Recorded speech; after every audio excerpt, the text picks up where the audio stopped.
Members tonight is going to be their first State of the Union address. So let's bring in one of those freshmen, Congressman Mike Kelly, a Republican from Pennsylvania. It's great to see you again. Congressman, thanks so much. You did not attend the meeting, I know, because of family issues with the president last night. They did invite folks over to meet the freshmen, which is another example of the president trying to perhaps regroup after the first 2 years and reach out more. What do you want to hear from him tonight? Well, you know what? I think anytime the president accepts an invitation from the House, the People's House, to come and speak to them, I think it's one of those occasions that you're very respectful. And I'm interested now as a congressman, as a representative for people in my district, to sit and hear what he has to say. Who do you plan to sit with tonight? You know, I'm going to sit with my friend Tom Reno and Lou Barletta. They're two other congresspeople from Pennsylvania. So it will be in the upper right-hand corner, back row. And when you listen to the president on budget cuts, I know you were supported by the Tea Party. You're not part of the Tea Party caucus. But how specific do you want him to be? We heard earlier in this program from Melody Barnes from the White House that he's going to talk about a 5-year freeze on discretionary spending.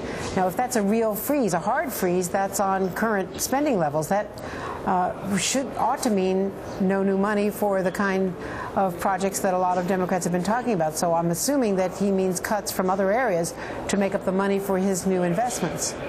Well, you know, I think we're all interested to see what the president has to say. And, you know, and really, listen, I'm very interested in listening, but I'm looking more to get past the rhetoric and get to results, because actions really do speak louder than words. And so I think the American people, they're looking for leadership. They're looking for direction. I know that certainly right now, this country needs to know, where are we going with our taxes? Where are we going with our regulations? And we've got to become more user-friendly for businesses. Listen, if you're asking me to spend money, if you're asking me to invest, I better see an upside of that. So investments are great, but I like investments where there's a good return. I've had some investments in my life that were bad. So I'm looking for good investments. I'm looking for a return on those investments for the people that I represent, and that's the U.S. taxpayers.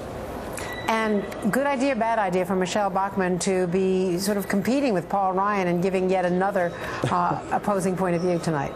Well, you know what? It's the model that we work with. The country is a great country, and people do get a chance to speak freely. So I don't see anything wrong with it. I like both of those folks. I like Michelle an awful lot. I like Paul an awful lot. And they both have an interesting message to bring forward. So I'm looking to hear what everybody has to say at this point. Okay.